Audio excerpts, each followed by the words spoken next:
Where'd you get your name from, actually, JangleBoy? Where'd that come from? It's the one that has the line in it about I got a little change in my pocket going jangle-langle-lang, right? Oh, yeah. And so I liked the word jangle and then just threw boy at the end of it. Huh, okay. Yeah.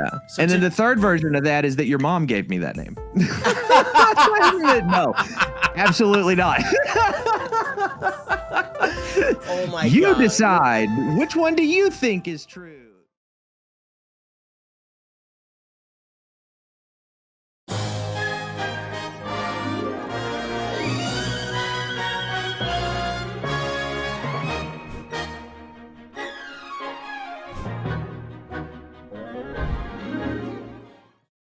Yo, Frommies, welcome to episode number 10 of Streamers Unplugged, unplugging creators from their content and connecting them right to you. Today's guest is someone who hasn't been on Twitch long, only 6 months, and has created a solid community and even hit YouTube partner with his Zelda content in such a short period of time. He's also unique to our series because not only does he work full-time, but he has the biggest and most important job of them all, being a dad. And I know many other parents out there, you're kind of apprehensive of becoming a streamer. You know, life balance, having a kid, it's kind of scary, but this guy does it. He did it all, and I would love to hear his advice about balancing it all and also his journey. I'm very excited about this interview and to introduce my fucking best friend, not my best friend, but you know, my bestie. He's the fucking I'll take best. it. He's the best of the best, Mr. JangleBoy. Welcome in, dude. How are Let's go. you? It's me, Let's go. JB. What's up? That was so sweet. What an intro. Thank oh my you. God. I'm blushing. My face is hot right now, man. Are you serious? What a way to start. Hot red like the gum. Yes, man. I'm Big Red over here. I'm going to change my name on Twitch officially to Froze Big Red, actually. That's what I'm going to do. You might get canceled for that. That might be too, like, weird. I'll take the risk. It's fine. It's worth it. Let's go. How you doing tonight, man? You excited for the interview? Man, I'm doing so good, man. I'm doing so good. Thank you for having me. This is so cool. And you mentioned actually earlier that this is your first time being interviewed like this, so... Yeah, it is. If I do a lot of ums and ahs and oopses and whoopsies, then that's because I'm nervous. I'm a little nervy boy. Nothing to be nervous about. No, you'll love it. And the thing is also, like, would you ever would have thought that when you first started streaming like 6 months ago, that you would have actually been interviewed by somebody someday? No, God, no. Absolutely not. Like I started streaming mainly just because, well, first of all, I got bullied into it by my best friend. Greasy Daddy? Told me, yes, Greasy Daddy, mod on the channel. He bullied me into going live because he told me, he said, you have enough soft skills to go online and play games. You want to play games, make time for yourself and do it. So that's what I did. I just planned on, like, it was my block for me to start digging through a backlog, and it turned into this cool community and like really popped off all of a sudden, which is insane. To answer your question, no, I did not expect to be interviewed by the best interviewer on the website. Okay, No. well, thank you. But also, so you said you have a backlog though, so like you didn't start off playing Zelda games? What did you start off playing? So I started June the 4th was my first day, or maybe it was the 3rd actually. Anyway, the day before Switch 2 came out. So Okay. I took like 7 days off of work for the Switch 2 release because I'm a turbo nerd, right? And I have to have the new thing, and I have to play the thing. Consumerism is my disease, okay? So I took a week off and I was like, you know what?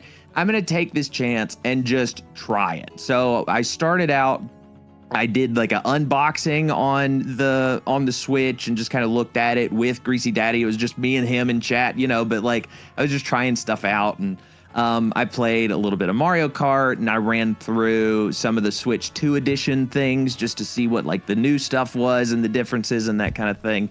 But after that week, I decided I would keep doing it and like made a schedule, and I just started on Zelda. So like that first week was me just like farting around on the internet.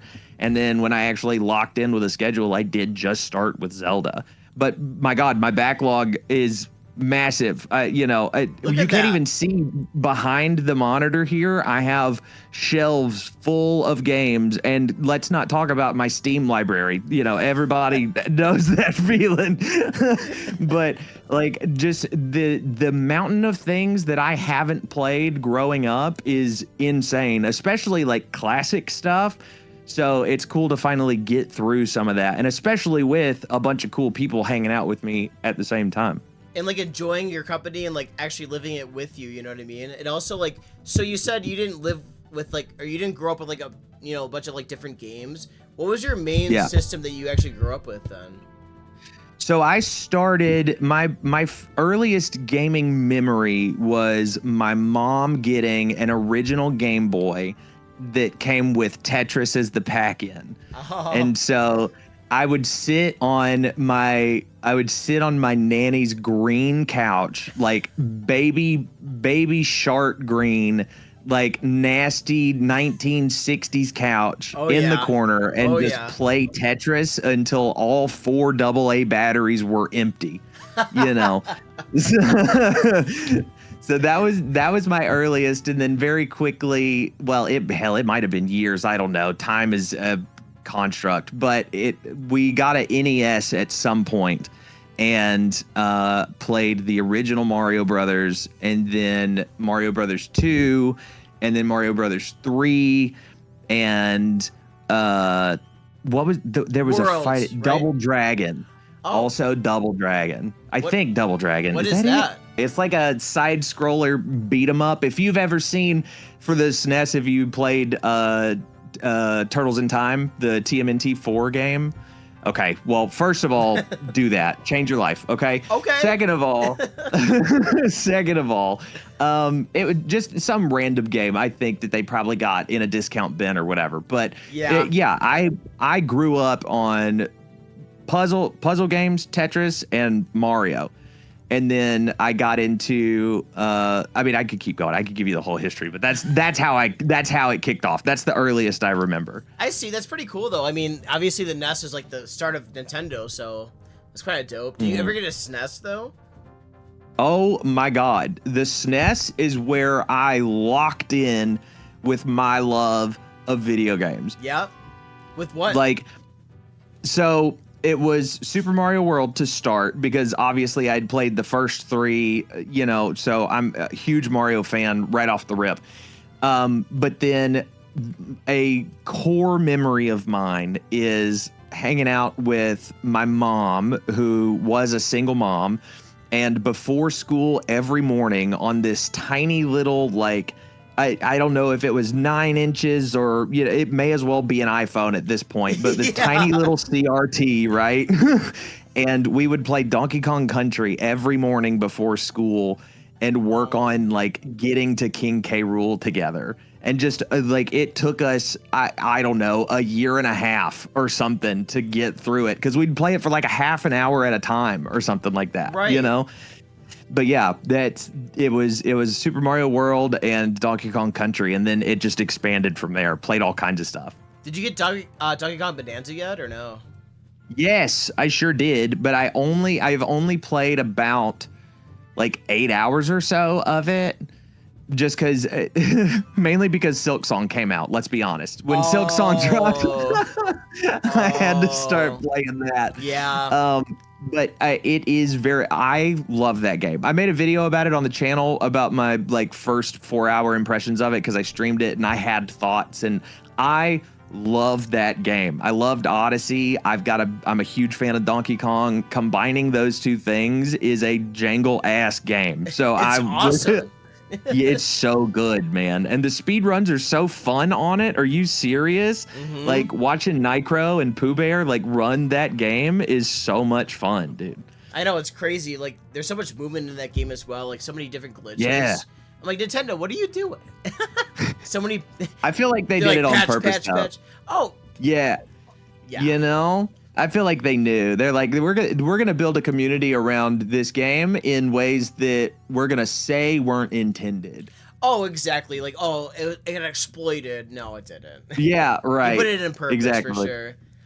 Uh-huh. So we definitely talked about how Greasy Daddy got you into streaming pretty much. He pushed you into it. Yes. But before he sure did. Before He sure did. Before he did that though, did you ever watch Twitch? Like, did you ever like draw inspiration from like people as a content creator at all? Like, is there anybody out there that like comes to your mind? I was, and kind of still am, a casual viewer of Twitch. I have become a Twitch patron only since I've started streaming with some of the people that I've met through streaming. But like before that, it would be stuff like I would watch edits from Point Crow, or I would watch, some of Ludwig's stuff, or Doug is another one, right?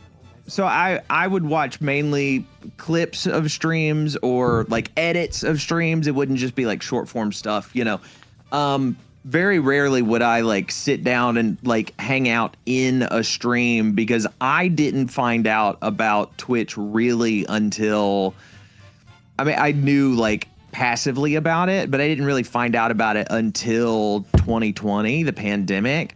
And that's right around when my wife got pregnant and the kid was coming. And so like I had a full-time job and was trying, and she didn't, because, she's mega pregnant, and like, so I didn't have time to like sit and watch streams a lot because I was just busy. But that's when I started finding creators that like, when I would watch it, it was like, this is a really cool idea, to be able to, it's going to sound so cliche to be like, just to play video games, but I know that's not all of it, right? Obviously. But to these people who have found community by either just being really good at these games or just being a cool hang is such a neat idea, right?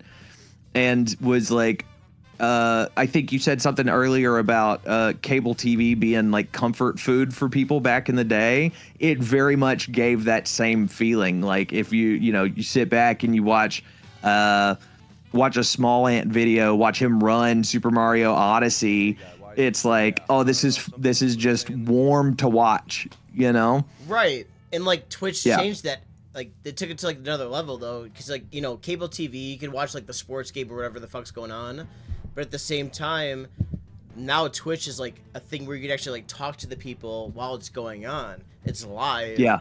And like you can actually like do your comments, give some like insight on the game, and like kind of add to that. You know what I mean? And also communicate with other people in the community. So it almost makes it's better than cable news. This is like interactive. Oh, hi streamer. They say hi. What's going on? Your username. Most people's usernames like come from a place of, personal, I guess, like adventure. Like they like cats, maybe, whatever the thing can be. Where'd you get your name from, actually, JangleBoy? Where'd that come from? So there's it's a little bit of a mystery to me, to be totally honest. Okay. I have two versions of it in my head canon, and I'm not sure which one is true. So I'll give you both, and then I'll let you decide. Okay. And the viewers, yeah. The first is that Greasy Daddy actually gave me the name. He puts people in his phone as weird names. We like to call it lovingly Ronky Chank, is how you, like when you say words, you've been in my streams, I like to make up replacement words for real words. 100p. Like, yeah, 100p, or P. the leggies of Zonda, suppy say, like instead of like Skyward Sword, right? That's just, it's some dumb shit that I do. And he does the same thing, and he puts those names in his phone as his contact, which I don't understand how he does, because I would forget who was who. But in his phone, I think I remember being JangleBoy. And so I just took it. Huh. Now, the other version of that I don't know which one is accurate, is that there's an old country song, and I don't even know the name of it, but it's the one that has the line in it about I got a little change in my pocket going jangle-langle-lang, right? Oh yeah. And so I liked the word jangle and then just threw boy at the end of it. Huh. Okay. Yeah. So and then the third version of that is that your mom gave me that name. No, absolutely not. The thing is, let's go back to like you've only been in stream for 6 months. That's crazy. Yeah. But you built this like crazy community, the Goop Gang. The Goop Gang. Yeah, Goop Gang. The Goop Gang. Goop Gang, Goop Gang. Goop Gang. And like the thing is, like, it's pretty decently sized, and you definitely like rushed success really great. So what do you think attributed to the quick success of your stream? Like, what do you do that you see yourself as successful, I guess? Like, what do you think that actually is like sticking to people? That is a great question. One that I don't think I have an answer to, if I'm being totally honest. I have a theory, and it's one that I've talked about with some other folks, but I don't know. I obviously haven't just like reached out to the community and been like, hey, why do you like hanging out with me? Are you okay? Right.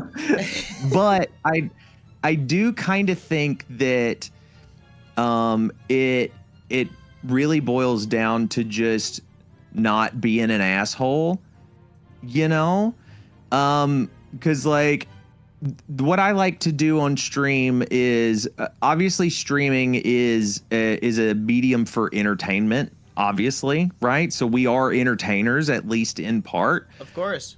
But like you were talking about just a second ago, Twitch is very much a community experience where I am sitting here playing games that the whole world has played, and I just for some reason have not had a chance to play them, and I get to do it essentially in a room with a bunch of friends and talk about what they saw when it happened, and they get to see like what I thought of this thing that they loved and or hated, or holy shit, how did you do that first try? It took me an hour. Or, dude, how did you not see the hole that's right there that you should have put your body in, dumbass?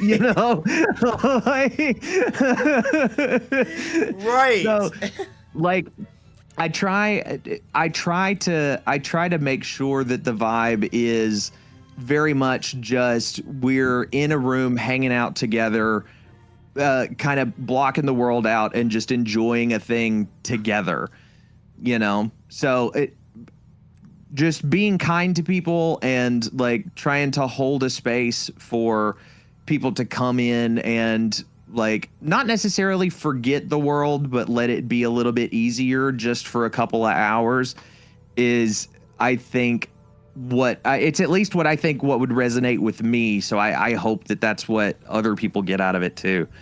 Right, exactly. That's other than that, I don't know. It could be mental illness. We're all very neurodivergent. So I didn't mean to laugh at that.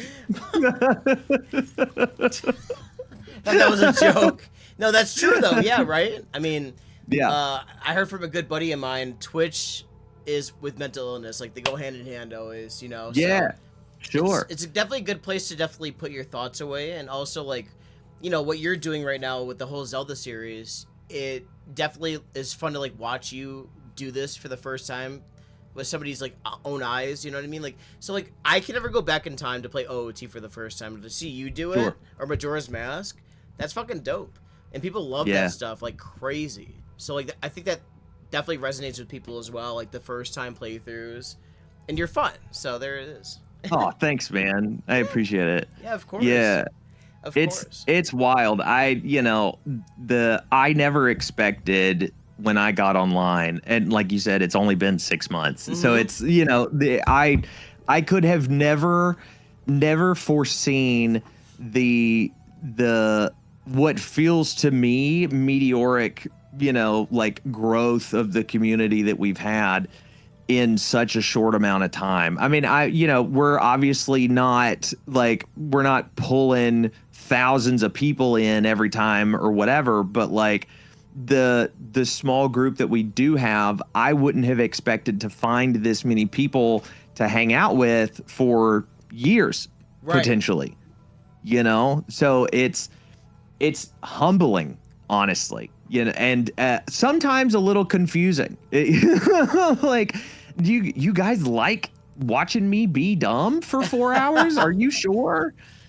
Are you sure? Like, I have a bad ADHD problem that I know you can see in real time, and you're okay with that? Like, thank you.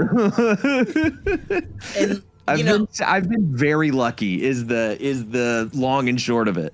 well, Very, very lucky. I think people get like a horseshoe up their ass, but at the same time, like, you didn't get luck. You actually do, a good job when you stream. Also with your content, which I'm gonna go to this. Speaking of success, like, you reached a milestone that many people dream of doing. Whether it's on YouTube or Twitch, you have partner. That's huge, right? And like, yeah, it's crazy. Isn't that crazy? The thing is, like, people dream of being partner for whether it's YouTube or Twitch. They're very hard to get to. All the hours you have to put in, all of the viewers, all the watch hours, respectively, whatever. So when you actually hit YouTube partner, like, what was that like? And also, are you surprised by it? Like, when you actually made those videos that you made, did you ever think that they would blow up? No, not in a million years, dude. Absolutely not. Yeah. Like, so, okay, I'll tell you my thought process behind the whole thing. So first of all, to answer, or were you surprised? Holy shit is the answer. Yes, for the love of God. But my thought process behind the whole thing, I had put out a couple of videos early on, because that's what you're supposed to do, right? Like, Twitch isn't very discoverable. So you make some videos because YouTube is more discoverable. You work on shorts, these kinds of things, right? Very true. And two, I've always been into like creative stuff. Like, I make music and stuff like that. So this is a good creative outlet for me as well. So I was like, okay, well, I'll just dip my toes into it just to get a feel for what editing is like and like what kind of stuff I want to do, right? And those videos didn't do anything, like, 80 views, 100 views once. And then one day I played Donkey Kong Bonanza and decided that I wanted to write a scripted video that was just like a first impressions, kind of a, not even an essay, but just a first impressions talking head type silly video. High effort editing or whatever, that kind of thing. And that one did the best that I had done, and it reached, it was like 300 views or something like that. And I was stoked, over the moon. Yeah. And one of the things that I heard as a piece of advice that I thought was really good was not to compare yourself to other people, but to compare yourself to past you, right? So my goal with the Ocarina video was just to hit 400, right? And if it hit 500, then mama, we made it, right? Yeah. Like, and so I put the video out on a Thursday, and Friday morning it's like already at 1,000.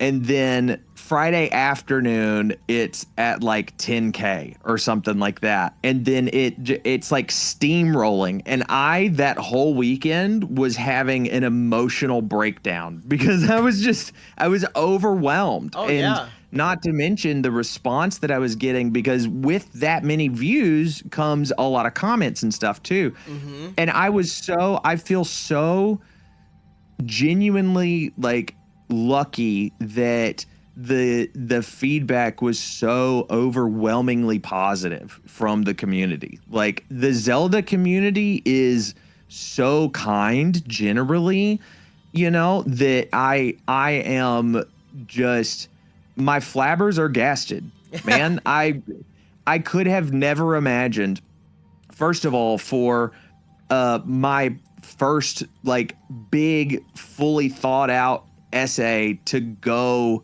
what in my mind feels viral, And then not only that, but then to also receive like 99% positive feedback on that from a bunch of strangers on the internet. Like On YouTube too. Man, I still grapple with it a little bit. Like imposter syndrome is so for real, especially when I think about like how short of an amount of time I've been on the platforms, like both YouTube and Twitch, right? And for it to be going so well so quickly is like there's no shot I'm doing this thing right? But then you see numbers and you go, well, maybe actually though. And then you see people give you real life feedback and you go, okay, no, actually, really, it is like good for people. But then you get in your own head again and you go, no, you're lucky, So I think surprised, yes. That is a very long way for me to say yes. The thing is with YouTube, I think that we always say to ourselves, oh, we got lucky, the algorithm blessed us or whatever. Yeah. But like your editing was pretty good in that. And I mean, thanks, your editing in all your videos is like fucking top notch. So like how was your editing process when it came to the Ocarina of Time video? Like how long did that take you to make, and what was your like idea in your head to like do what you did for that video? So too long is how long it took me. Okay. Because I still have a full-time job, right? And I be it like you mentioned at the top in that glorious intro, I'm gonna record that and put it on my phone so I can just listen to it, when I'm feeling down. But I'm a dad and I've wanted to be a dad for like a majority of my adult life. So that's like a high priority for me. I want to be present for my kid. I want to be present for my partner, and so this stuff will always come second to that. But I also want to put full effort into it for the people that are kind enough to give me their time, right? And share their time with me. So like I started actually making a video on Wind Waker, which I put out at the same time as the Ocarina video. So I did a double feature. I did that one first, and that took me, I think, 6 weeks from inception to like final.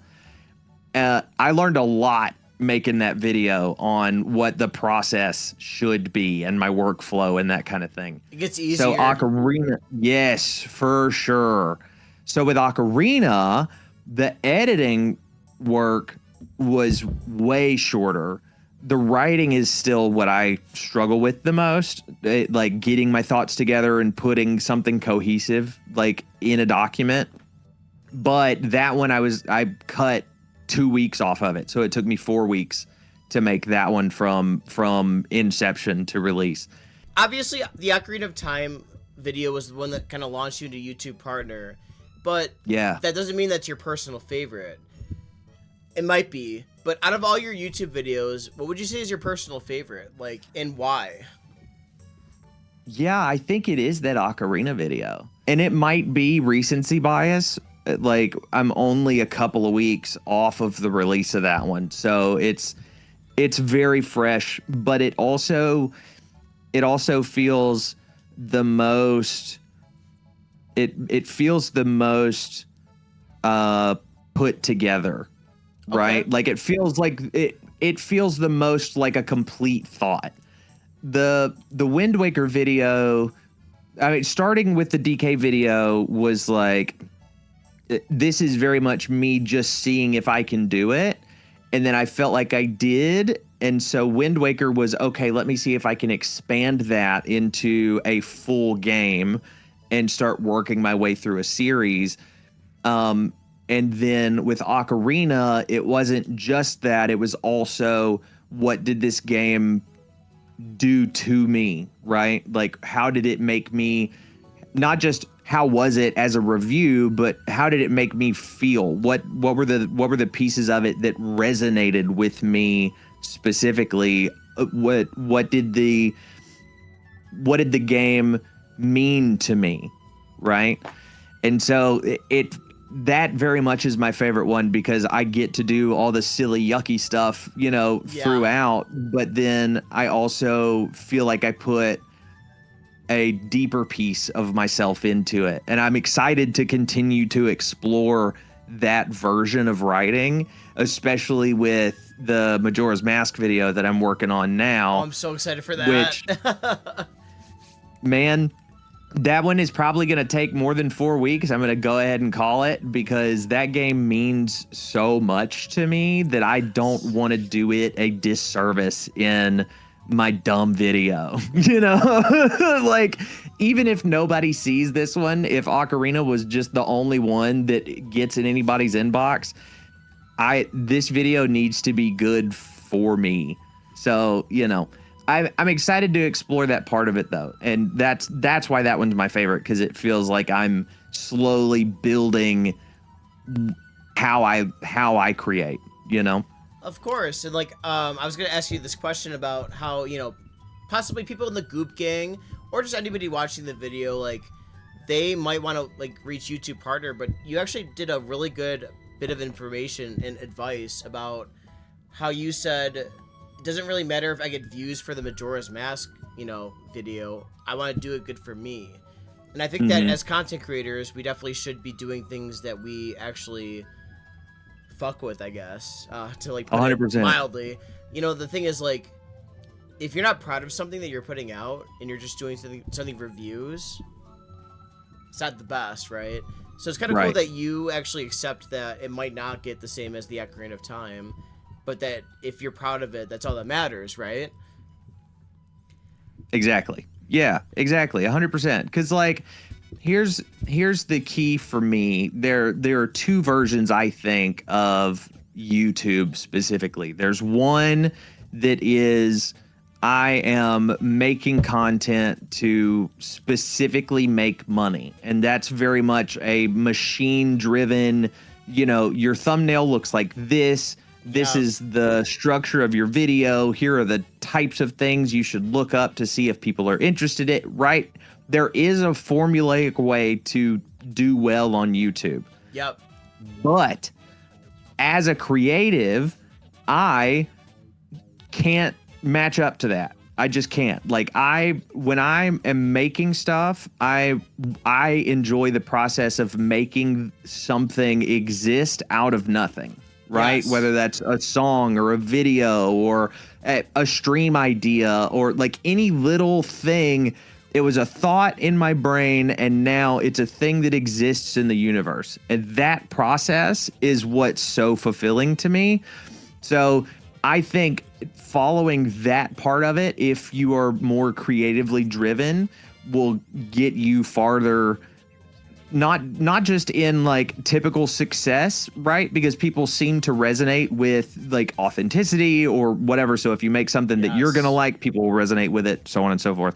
But more importantly, I think that it's fulfilling for you personally, which even just as a hobby can do a lot more for you than like money or fame or any of that stuff.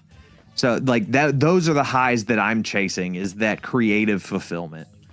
And I love that because the thing is, not everybody that's watching this video wants to just, be like famous or whatever the hell it is, but they just want advice on how to like do the creative process. Because it can be grueling, obviously. Editing a video for like 8 hours or whatever the fuck, it's like awful. 2 weeks, 4 weeks.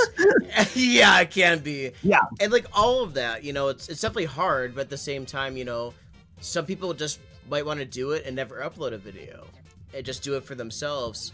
So I love that advice because the thing is, it's not always about just, chasing the YouTube partner badge or the Twitch partner badge. It could just be a self-fulfillment thing. And also it could be a reflection or a video diary for yourself to reflect on and kind of, I guess, just put your thoughts out somewhere that nobody else could see, but only yourself.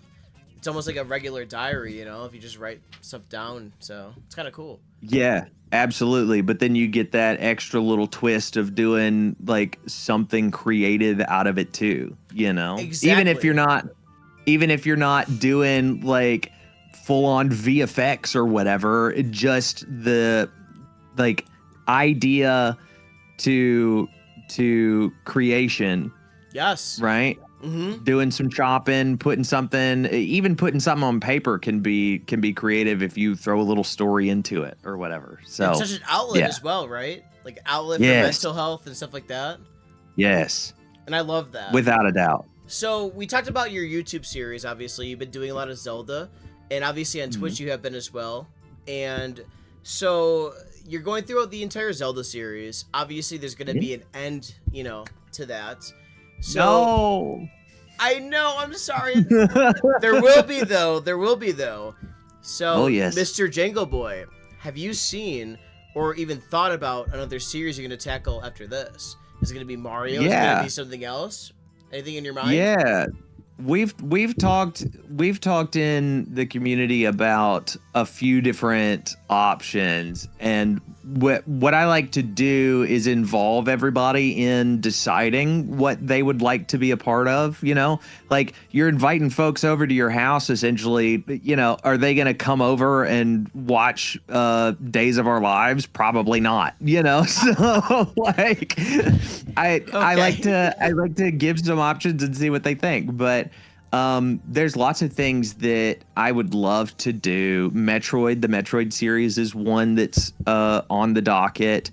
There are a couple of Mario games that I haven't played, so I would like to do a Mario series run, specifically Sunshine I've not finished, and Galaxy 2 I've not played. So there's a couple of Mario games that I'd like to get to. The Final Fantasy series is another one that I've never dipped my toes in. Sure, there we go. There's one. So I haven't played Final Fantasy 7. I haven't played 10 or 13 or like any of these ones that I think people love, right? 10. Yeah, I've heard a lot of good things about 10. My favorite game of all time. The FromSoft games, like the Dark Souls and the Bloodborne and, that kind of stuff. A whole range of things. I personally am more of a Nintendo boy, so I'm most excited about doing like Metroid and Mario and Pikmin. I haven't done the Pikmin series, so that might be fun, right? Stuff like that.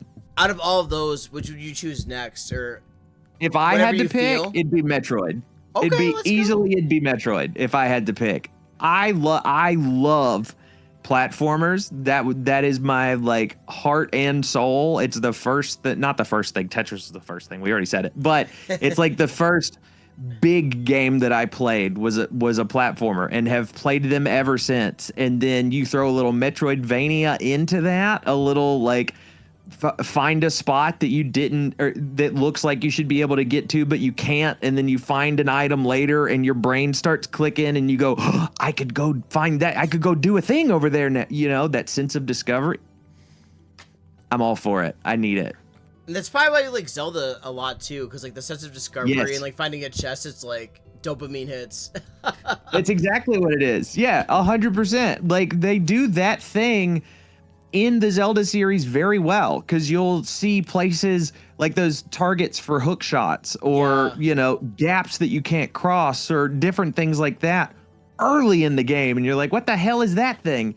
And then eventually, like 6 hours later, you find an item and they show you this is what you can do. And then your brain goes, That is like rewarding. It's exactly what that is.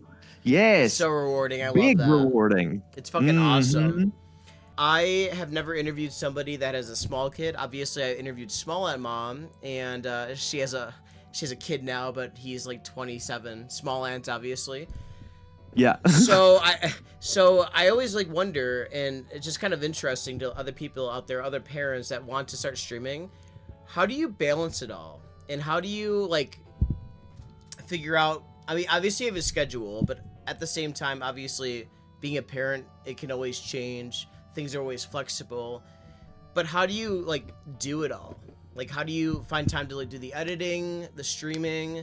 It is a day-to-day struggle is not the right word, but it is a day-to-day challenge to figure out when I can fit in, especially YouTube stuff. Twitch is a little bit easier because, like you said, I was able to work out a schedule that works with me and my partner.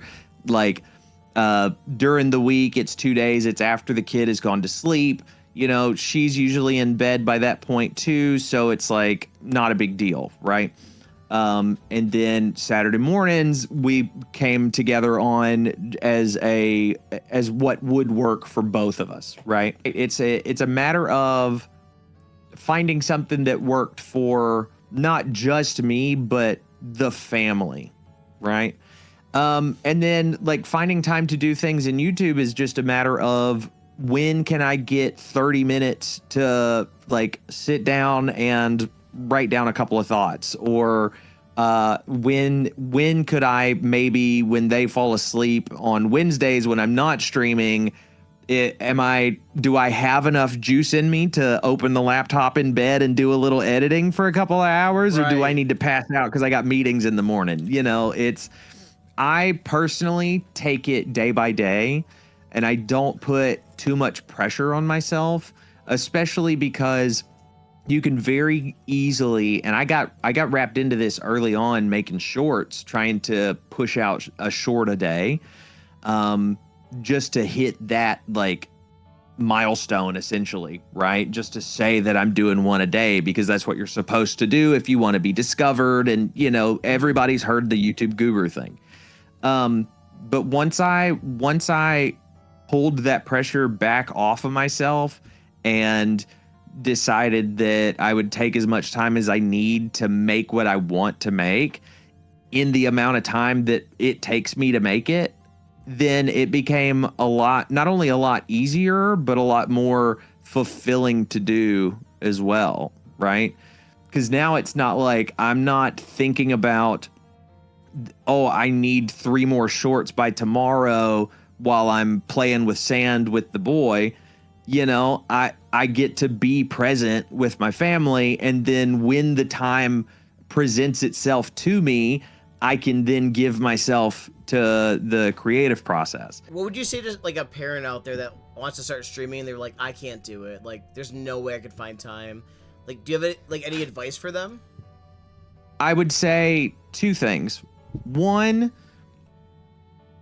communicate with, if you have a partner, communicate with your partner and find something that works for both of you, right? If you're solo dolo, then just find whatever time works for you that won't ruin other aspects of your life, right? If it's when the kid goes to bed, if you've only got an hour and a half, whatever it is, whatever works for you. Don't listen to what you're supposed to do. Do what you can do. The second part of that is just do it. Just do the shit. If I could give one piece of advice to anybody, parent or not, it would be, if you want to do something creative, just start doing it. My whole life have fallen into the trap of wanting it to be perfect before, like wanting to know how to do it perfectly before even trying to do it. So you do a lot of research and you do a lot of testing and you do a lot of like learning and trying, but never really make anything. I think the best way to get good at something is by making it until you find your rhythm, until you find the thing that works for you, until you find your voice. Do it is the number 1 piece that I would give anybody. And I would totally agree with that as well. I think that, you know, especially when it comes to like streaming, right? Obviously, when we all start off, we have like probably shitty equipment. Maybe like the audio wasn't great. The camera looked like ass. But like at the same time, like your first streams ever will not be perfect. And the thing is, people might tell you that, maybe they won't, but always look back on your VODs and see what was fucked up and like check it out. So the thing is, you know, we're never perfect. We're not perfect people. Well, that's not even like a thing, right? Nobody's perfect in this world. So how can you make your streams perfect? You can make them near perfect by just trying things out, doing trial and error, and that's all you can really do. And I think that pulling the trigger and pressing go live once changed somebody's entire life. You know, you might not get viewers, at the beginning, and that kind of sucks. But at the same time, just keep talking to dead air, and somebody will eventually show up, and they'll cling to your stream if they fuck with you, right? Yep, absolutely. Could not say it better. Thank you. Yes. the only thing that I'll add to what I was saying also is that when you do decide to do it, don't do it expecting to do numbers. Like what you said triggered this for me, right? Because if you fall into the trap of success being measured by how many people are there, or how many views you're getting, how many follows you get, whatever the metric is, if you fall into that trap, then you will constantly be disappointed for nothing, honestly. Yeah. You know, like you'll go a whole stream and you'll like meet one person, which if you like kick back and think about is actually so sick. The fact that somebody happened upon your stream and decided to spend their evening or their day with you just hanging out is such a cool thing. If you only look at it for numbers, it's just a 1. And that could feel bad if you're wanting it to be 100, right? So be careful what you measure your success by. Personally, I don't look for any kind of number. Obviously, you have some expectation. It would be cool to do this, or the dream scenario would be to get 1 million views or whatever, right? You can't ignore those things. But the expectation should be to be better than the last thing you made, or the last thing, the last stream you did, the last video you put out, the last game you played, right? Measure yourself against yourself and not anybody else or any other expectations. So we were talking about, obviously, the challenge that you have with your son and the family, like when it comes to like finding time to do content creation. But other than that, though, what would you say is like your biggest struggle when it comes to content creation? And also, what do you enjoy doing the most?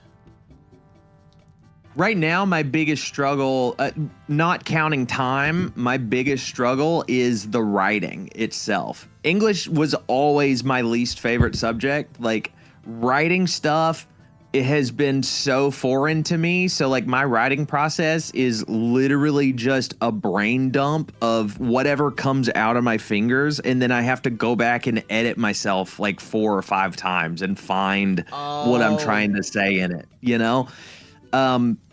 I hope to eventually get to a point where I learn how to write in the first place, and then maybe that will help, right? And so that's the part that I have the hardest time with. But my favorite part actually is the editing. I have the most fun doing the edits because I make myself laugh with some of the dumb zoomies that I do with my body. Yeah. If I can make myself giggle like a child, I leave it in. And sometimes I am guilty after rewatching those videos of doing maybe too many funnies and too condensed of a period. So, something to work on. But that's probably because in the like 30-minute, 2-hour chunks that I was able to edit, I would get to that part and laugh at it and leave it and then come back and it's just the next minute, but it's been 2 days. And so that made me laugh, and I left it, The process. So, yeah, exactly. It's all learning. We're learning. We're all learning here. But yeah, that editing for sure is my favorite. I come from a background of producing music. I've made some records for people. I've made records for me and my friends. And so I very quickly fell in love with editing music and like lining up, say, like guitar and drums and getting things to mesh well and like doing the mixing to make things sound just right and do all these things. I like that massaging is kind of how I think of it, right? Because when you're tracking or recording, it's just you're getting the raw idea down, and then you start to mold it with that last like 20%. And that's the part that I really like to get my fingers into. That's pretty cool. I mean, it's very rare for somebody to say that editing is their favorite. I know, probably right? The first one ever. I am, yeah. I'll take it. That's not a bad. Into it. That's not a bad thing at all. I think that obviously, as content creators, the most grueling part for most of us, not grueling obviously for you, but it's the most time-consuming part, is obviously editing, right? But the fact that you enjoy it is such a benefit to you, because I think that, I mean, I hate editing. Hi, Sebi.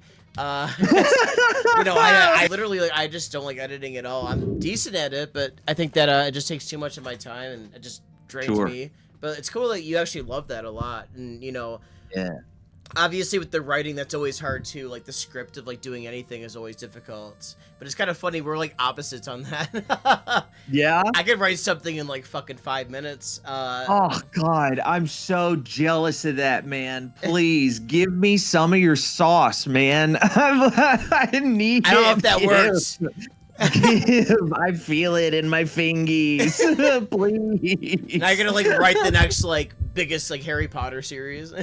Oh my God, imagine. That'd be fucking crazy. But let's talk about the future. So, okay, the future of JangleBoy's channel. What do you want to see for your channel in the future? Do you have any goals in the future? Like, do you want to like hit some certain goals of like a number of like followers, like maybe Twitch partner? Like, what's going on in your mind? You know, not really, honestly. Okay. I have always been, and I'm like this at my job too. Like, I've never one to chase promotions or do any of that stuff. I am a very let the universe take me where it wants to take me kind of a dude. So like if we stay just like we are forever, I'm as happy as I could possibly be, you know? Awesome. So as far and as big as the goodwill of the people want to take me, I'll be here for it. Right. That, you know, my goal is to do exactly what I'm doing. I guess the dream would be to do it full time, but you know, I don't expect that. I'm not looking for it to be, if it does happen, anytime soon. So I'm enjoying the present moment and just, again, taking it day by day, man. So say, obviously you just mentioned the full-time thing. So say you actually hit Twitch partner and you really start keep blowing up on YouTube. Could you know, would you actually like quit your job if like the income was there and just do this? Oh, for sure. Time? Yeah. Oh God, yes, without a doubt. Yeah. In a fucking heartbeat, dude. They wouldn't even know I existed, man. Like, that corporate sucks. America can kick rocks, man. I don't know. Let me be creative for a living, please, please. I want it. That's like all our dreams, right? Like, we have to. Yeah. We'll all get there one day. Trust me. I guarantee you. For you sure. will. I guarantee you, I will eventually as well. You just gotta Absolutely. keep grinding, you know. Yeah, I mean, it's a matter of I think it's a matter of like deserving it, you know, honestly. Yeah. It's you, especially with creative things, in my mind, creative works connect with people on such a deep level, even if it's something goofy and silly, you know. Nostalgia is a great example. It's not life-changing by any means, but it brings up a lot of like big memories and like big feelings and things like that. Or, you know, somebody makes a joke and you laugh at it, and maybe that reminds you of something that you heard from a dear friend that you haven't talked to in a long time or whatever, right? These things. Sounds can transport you back to a totally different environment. Like, there are certain smells that I'll encounter from like food, which I also consider a creative art, right? Oh yeah. That will literally visually put me in a place that I haven't been in decades, right? I'll remember, it'll unlock something in my brain. So like understanding that and then taking care to create something that means something to me that then maybe somebody else can resonate with, I think is like kind of the key to it. At least for me personally, it's probably not everybody's journey by any means, but like I want to deserve whatever I get. Yes. And, you know, that's the thing that everybody should kind of strive for. I think that, you know, putting hard work into something always gives, you know, ROIs, return on investment, to yourself. Sure. Because the thing is, if you work hard on something, you see it back, it's like beautiful, right? I fucking made this. I mean, it's like the best thing ever, especially, you know, like even going back in your own VODs, right? Like watching that back, it's like, wow, I did that. That's amazing. Nobody else did that. Nobody else had a gun to your head. This isn't Russia, so it's like they didn't put a gun to your head and they're like, oh yeah, you got to stream and like do this shit. Like you did it, and you made your own videos. And I think that the best, I guess, mental positive reinforcement would be obviously to stream. I mean, in my opinion, if you're like capable of doing it, for anybody that's out here, you know, out here watching, the thing is, it's hard to like push the button sometimes. I mean, even for me, have you ever had those days? Oh, for sure. Yeah. Like, I don't want to say constantly, but it has been more than once. Yes, absolutely. And I've been a relatively confident person my whole life, but there is still that thing of like, I'm going to go live and there could be people there. Will they like me or will they have a good time? And, you know, that anxiety is so real. Yes. Yes. And obviously, guys, like the thing is, some people just like, you know, like really boring streamers. I can definitely tell you that. There's always, as Jangle said earlier, different strokes for different folks, and you just gotta find your own tribe. And if you really want to stream, just do it. Just press the like button once. That's all you gotta do. And it's definitely intimidating, but you'll always find your own tribe. You know, your own people, and people from around the world. I think that's the most rewarding thing, is like seeing people from like, you know, like Britain and, you know, anywhere around the world, Australia, even from different states, and they have different cultures all around. I mean, even Jangle and I have different cultures probably, because I'm from New York, he's from the South, so it's like, you know, it's always different, right? Even though we're both Americans. So I think that, you know, you could always find somebody, and that's the most beautiful thing about Twitch, in my opinion, is the fact that we were just all interconnected by our own similar interests when it comes to video games, similar styles of just being a person, life lessons. We're all people, right? So I think that Twitch is a beautiful thing for that. Absolutely, man. Yeah. I mean, a perfect example is when I started to just me and my best friend, and that was it. And then one day, here comes some shout outs. Miss Erica Elysium just happened to find me. The one, the only, the GOAT.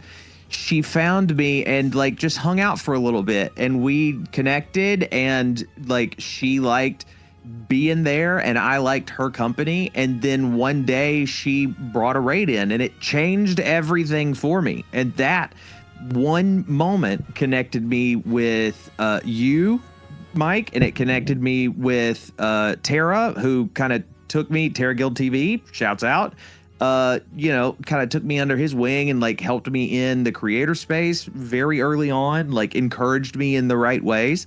I was able to meet Kill the Sheikah, if you have another shouts out, right, who is a fabulous creator. I think she lives on somewhere in Cali, right? So, like, to your point, from everywhere. I think I've crossed the entire continental US at this point in just 6 months, making like friends and like real life-changing connections that I didn't expect.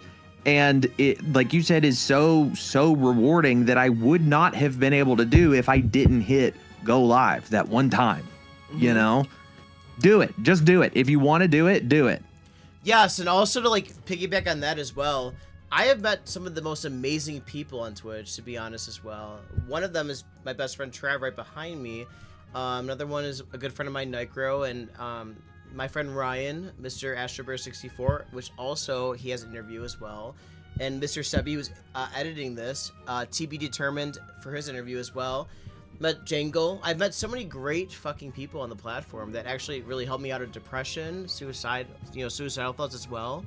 And, the thing is, if you're going through a tough time, people definitely are always there for you on Twitch. Obviously, pretty much on Discord, but it's an extension of Twitch. So, like, that's how you can actually talk to people offline. It's not just in the Twitch chat. Don't do that in the Twitch chat. Don't bring down the mood like crazy. That's advice for some chatters out there, because I've seen that a million times. But that's a hot tip on chat etiquette right there. Common sense in chats. Don't be like, don't do that. But there's always people out there for sure. Like, I met so many great people from Twitch, and if I never would have found Twitch, if I would never press, go live over here, I don't even know where I'd be right now. So guys out there, if you're anxious to do this, listen to Jangle's advice and definitely take it. And I mean, he only did this 6 months ago. What can you do? You never know. From the Goop Gang to Mr. JangleBoy, what would you have to say to them? Anything you want to say to your community? Oh my God, yes. Fucking first of all, thank you. And I tell them this all the time to the point where it's probably annoying, and I promise you this one thing, I will not stop doing it. Okay, so if you're annoyed by it, too bad, idiots. I thank you so much for being so open and kind to me, and not just me, but my family. I mean, I've had like Mrs. Jangle has come on stream and everybody has hyped her up like a couple of times. And like I had Baby Jangle on one day, but of course he wasn't on face cam. We had a Tingle stand in, but like everybody was so sweet to him, and they would like send TTSs and we're talking to him through stream, and oh my God, it was the cutest thing I've ever done in my whole life. It was fucking brother. It was, I swear to God, the best stream I've ever done, and I'll never be able to match it. It was like, but thank you is the best thing I could say. I cannot express enough just how appreciative I am of your community and your time and you choosing to hang out with me and us together.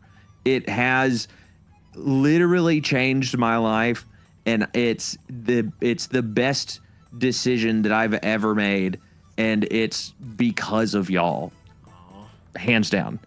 I know for a fact that I would not have the I'm gonna say little, and it's relative, right? But like, I would not have even the small amount of success that I do right now if it weren't for every one of them, right? If it wasn't for the very first chatter that I ever had, Kazoo the Boo, right? Shouts out.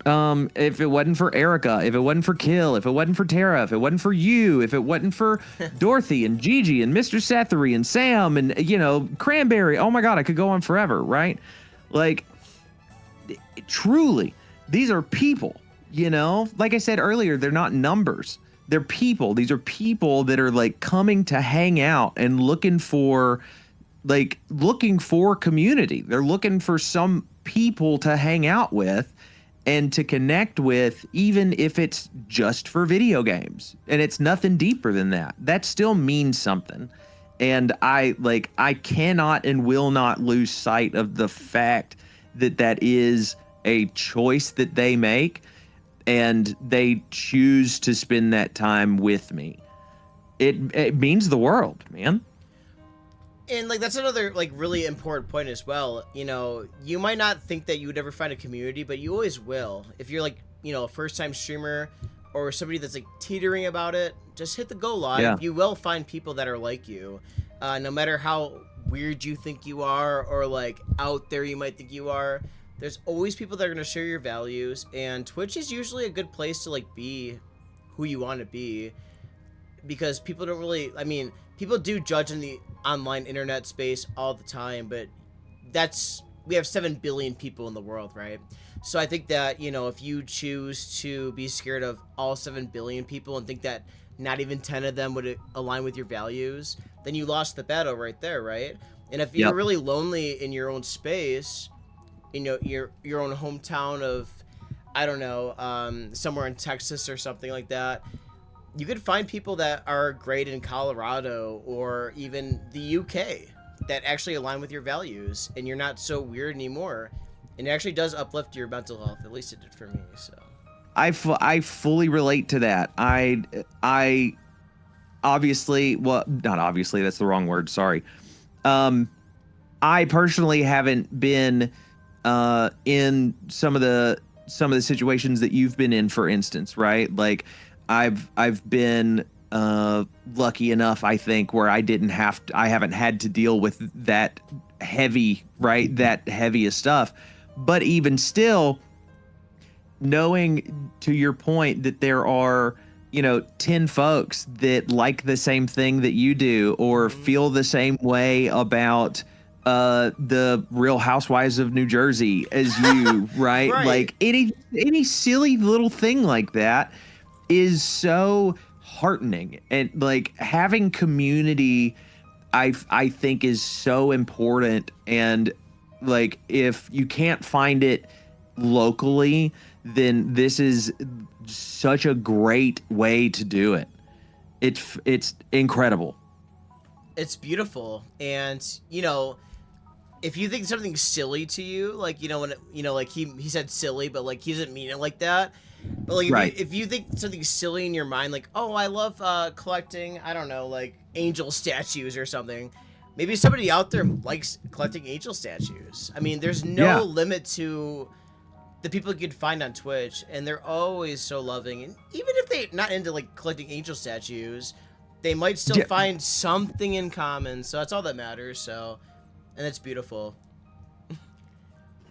I mean, I like nutcrackers, Oh shit! That's pretty cool, So- actually. like Oh, sugar daddy. Ooh. Yeah, that's me. I am the sugar daddy. I got that YouTube money now. No, I'm kidding. So we're coming to the end of the interview, and amazing stuff. I love that. But like, obviously, we talked to the Goop Gang, which is JangleBoy's community. Which, by the way, all his links are gonna be in the description below. His Twitch, his YouTube, all kind of jazz. But there are other people watching this. Obviously, they watch the series, trying to look for advice on how to like start up, their Twitch channel, their YouTube, just content creation in general. Django, what would you say about that? Any advice you'd give them? Give yourself grace. Like let yourself be bad. It's okay to make something that's not good, right? The important thing, I think, is that you made something and that you gain some insight from making that thing. And everything that you put out is a little bit better and a little bit better and a little bit better. You don't have to know it all. You don't have to be perfect, but you got to start. You got to start somewhere. So that, going back to what we said earlier, just do it. You just get started. Make the bad thing, because I promise you this, knowing from making music and writing songs, 90% of the songs that I've written in my life are horse shit. And then there are one or two that are bangers. Yeah. And then even then you look back years later and you go, ooh, you know what? Actually, that's a little stinky. I don't like that one anymore, actually. Right? But slowly over time, you build up the internal language and that workflow, and you're able to unlock those parts of your brain that allow you to tap into things, to be creative and say the thing you're trying to say. Let yourself be bad. Make the thing. Yes, exactly. Obviously, our biggest life lessons are not teachers, not our parents. Our biggest teachers in life are our mistakes. Got to learn from the mistakes that we make, the failures, all kind of jazz, right? And I think that content creation is a myriad of mistakes, a myriad of failures, and you just got to choose how you treat those failures, those mistakes, those mishaps, whatever it is. It's all up to you to do it. So good. That was going on my forehead. It's up to you to do it right there. By the end of this, all my little things are gonna be on all of his fucking face, the neck. I'm gonna be pre-Malone with the tattoos I've got all over me. Pre-Malone. Jesus Christ. Django Malone. Well, that was a great time, dude. Thank you, man, for being on this. No, thank you for having me, dude. This was a blast. This was oh my god, incredible. Top 10 event ever. Ever. Had a kid who I got interviewed by Mike. Are you serious? I'm good, man. Block me out. We made it. That's wild. That's so funny. Jesus. Dude. Oh my god, you're killing me. My fucking face hurts from laughing so much. Dude, thank you, JangleBoy, for being on. I appreciate you. For the 10th creator on this series, Streamers Unplugged. Let's go number 10. Number 10. Good round numbers. Hell yeah, I didn't know that. Let's fucking go. You were gonna be 11, but I had to like do some rescheduling, so. Oh, see, this is the universe making me fit where I need to be. That's what it is again. That's all it's about.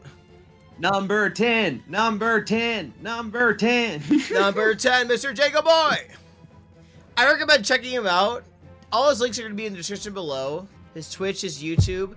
Also, if you're watching and wanting more advice from a diversity of creators, you can check the description below for a link to the playlist with creators like Poofesher, Cheese Speedrunning, Nightgrow, Small Ant, Mom, and so many others. So many other creators, from partner to just starting off. I appreciate you guys for watching through this entire thing. JangleBoy, he's the best. Going through JangleBoy's journey, I loved it. I learned a lot. I really enjoyed this interview a lot. And I learned a few things for sure, 110%. You have some good one-liners, dog. Thanks, man. You too. I got a bunch of tattoos I gotta get. That's true. That is true. That is true. Hope you guys enjoyed. Hope you guys have learned a few things. And until next time, Fromies, please stay safe, stay well, and as always, do something nice for somebody today, because you never know if that one little thing will somebody turn it better. Love you guys so much. Bye, Fromies. Bye. Bye, everybody. Bye, bye, bye.